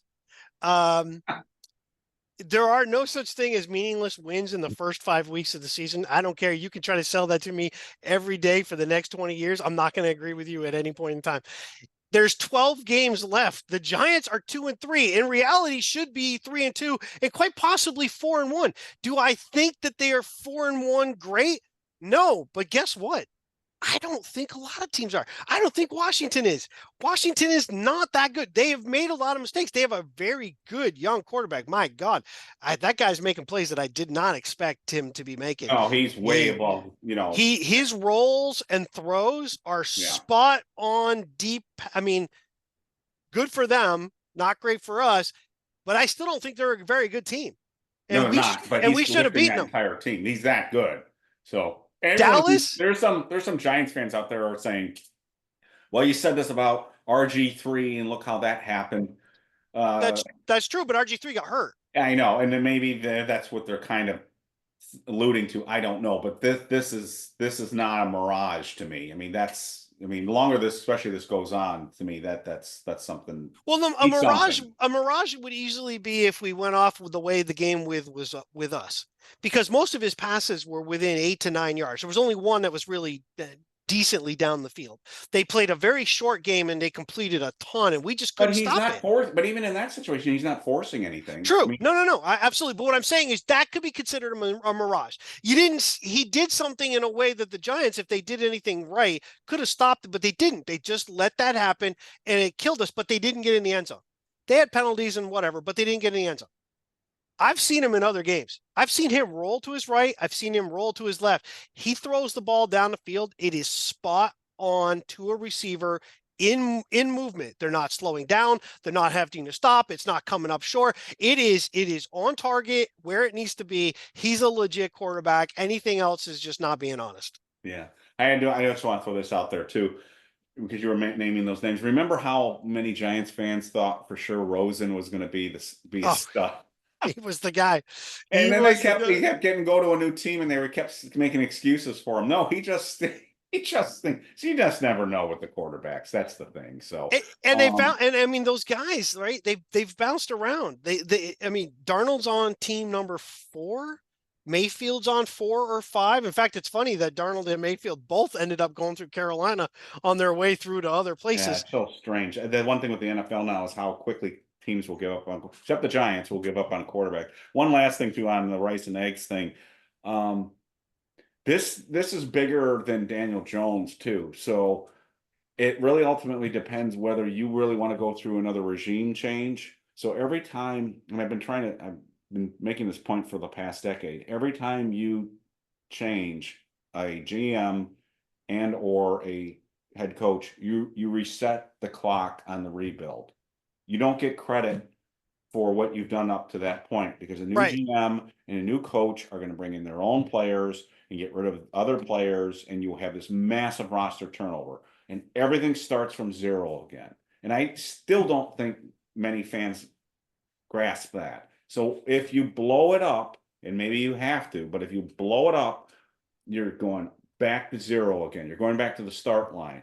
So if you don't want to blow it up, they've got to win some games so they don't lose the team, they don't lose the fan base. Merritt doesn't see empty stadiums and that. So if you want that, then yes, you want them to lose rice and eggs. You want them to keep losing if you don't want these guys back. But if you want to keep the coach or you want to keep the GM, they're going to have to win some games, or the ownership, and it's been proven by history, will have to react to empty stadiums. Right. And let's be honest, and I saw a couple of posters knock it. Joe Shane has not done a horrible job with his drafting. In fact, this 24 class is starting to look pretty good. Now, you never judge a class after 5 games. I get that. But this team is an unbelievably young, period. It's a very young team. You've got Phillips contributing, even though he was injured so kind of the last 2 weeks, it's a little off, but he's majorly contributing right from the get-go. You've got John Michael Schmitz, who was injured a little bit last year, who's really starting to come into his own. You might go, oh, he could be better.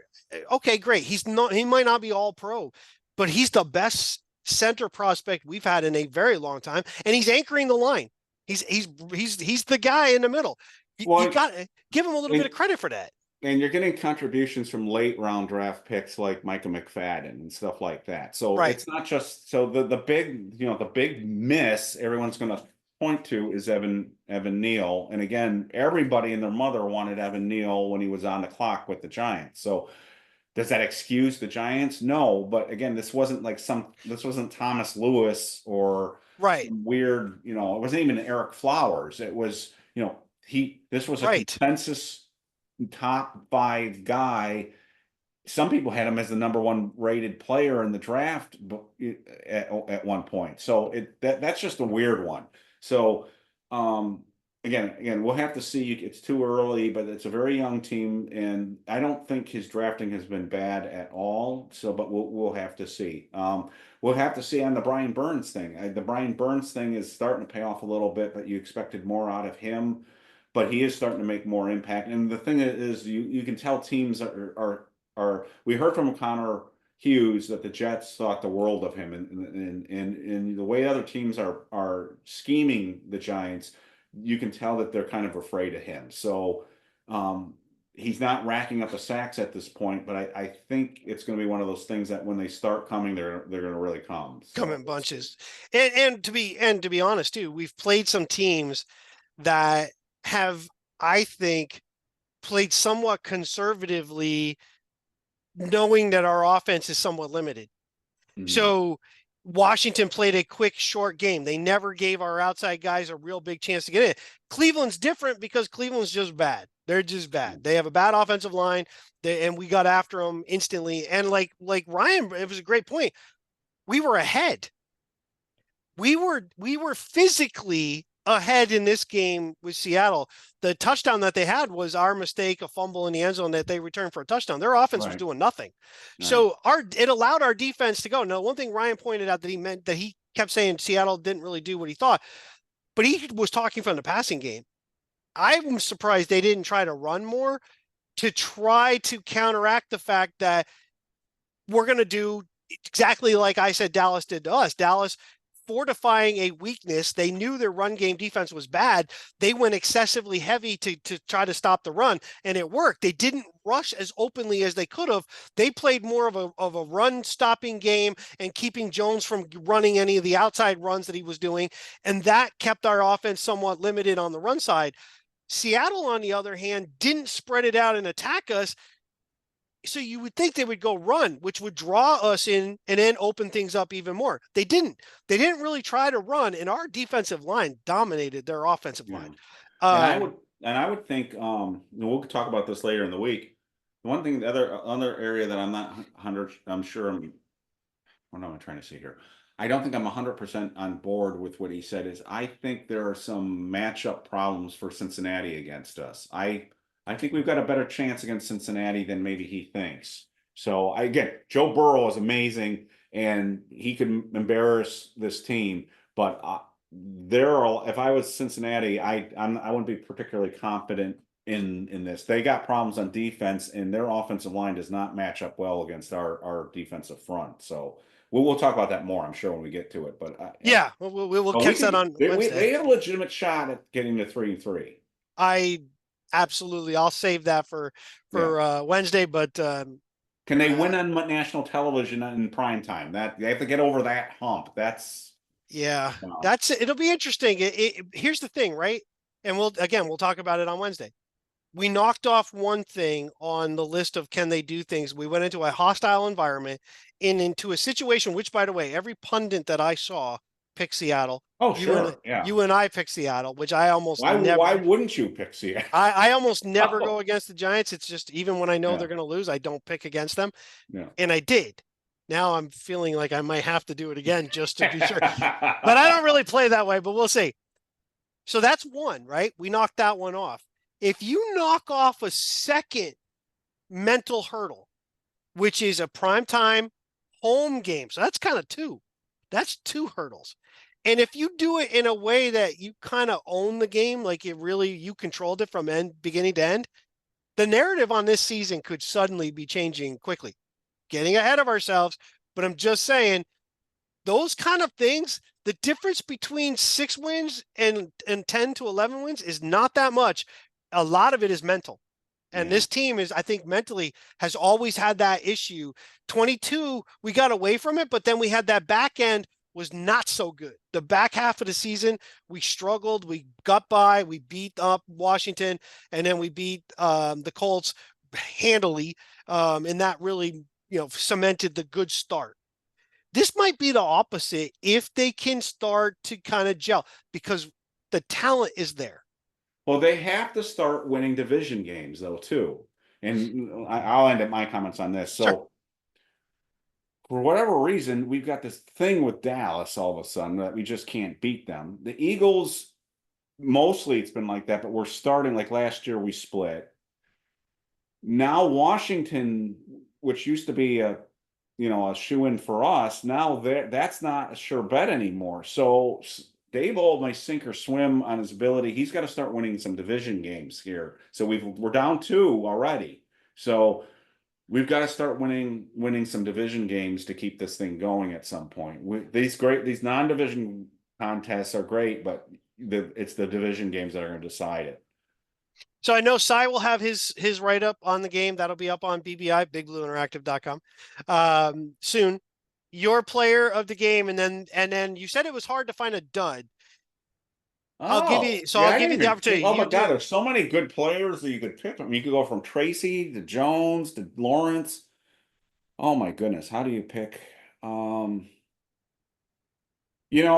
people are going to say I'm defending him, but I was impressed with Daniel Jones's play from a physical standpoint, not just throwing the football, but the way and you talked about it, you were a little nervous about the way he took risks with his body, but he's still coming off an ACL. He's coming off 2 neck injuries, and I thought he played a very courageous game. So yes. I thought people say it was stupid to do that. Remember we said last week, we said Daniel's got to just say fuck it and just play. And I think he did that. And so I could name Lawrence, I could name Tyrone Tracy, I could name a whole bunch of different players. I could name the offensive line as a group, but I'm going to say Daniel Jones because I think he played bravely in that game. Yeah, I agree. I thought I might go a different direction just to be different, but I really can't because I felt like he made the plays that needed to be made, and a couple of the passes, the deep one down the sidelines to Slayton was spot on. That was 2019 Jones Slayton connection that we talked about. That. Yeah. Where was that? It was there. And then the crossing pattern, which was originally supposed to go to Wandell, and he goes to Slayton for the touchdown. That's seeing the field, and the Giants' offensive line plays a big role in that. But his physical running, he hammered into those defensive backs. I don't want him to do that very often, or we're going to be in trouble. But I thought he was the guy. He was the leader of the team. He took the offense and said, I know we're missing this guy and we're missing that guy, and it's going to be fine. And the other thing is, he was just calm overall. And I don't just mean calm demeanor, but you could see a physical, when people are pressured, you see a physical erraticness when they're being rushed. And he displays that sometimes often when he's rushed. I saw a physical calmness. He moved around. He was under control. He was still looking up. He was making his passes or making the runs as was needed. And it was a much different Daniel Jones than we saw against Minnesota back in week 1. And I think we're seeing that comfortability now. So I'll say it for him. And for the dud, I kept thinking, other than Gray, who could you pick? I don't really know that there is one, but I am going to say that I'm continually concerned with the fact that we can't freaking return a kick for more than 23 or 24 yards. Watch it week to week. Why does it always seem like somebody on the opposing team is screaming free through towards our returner, where on us, I see guys sometimes making it to the 20-25 before we're there. We're engaged with people. I worry about our return team, but other than that, I don't really have a dud than Gray's fumble. Yeah, and on the stud list, like you could also put Deontay Banks too is another. Yes. So I'm gonna put a guy that I don't think played. It's unfair to put him as a dud, but I'm gonna name him as a dud. Everyone's gonna say Eric Gray, and that's the obvious choice. But I have such high expectations for Wan'Dale Robinson. Yeah. I want him to stop. He had, 2 costly drops. And it's not me picking on him. It's me saying, Wan'Dale, you can do better than that. So he's still breaking tackles after the catch and getting first downs. And the other thing I want to say with Daniel, the other reason I want to emphasize again what I said earlier, he had a number of runs in the game where he had critical yardage running the football and picking up first down. So that I think don't keep those drives alive that we talked about. And again, it's tough to come off an ACL, and it's tough to come off neck injuries like that. So I just, that's what really stood out to me is he didn't make stupid mistakes. He finally threw the ball, connected downfield. And if we get that kind of play out of him more games than not, we're going to win more games than people realize this year, because I think the rest of the team isn't bad. In comparison with the rest of the NFL, I will finish up with this thing. We've got to figure out a way to win division games, because it's the division games that are going to come back and haunt us. We're already down 2 in those.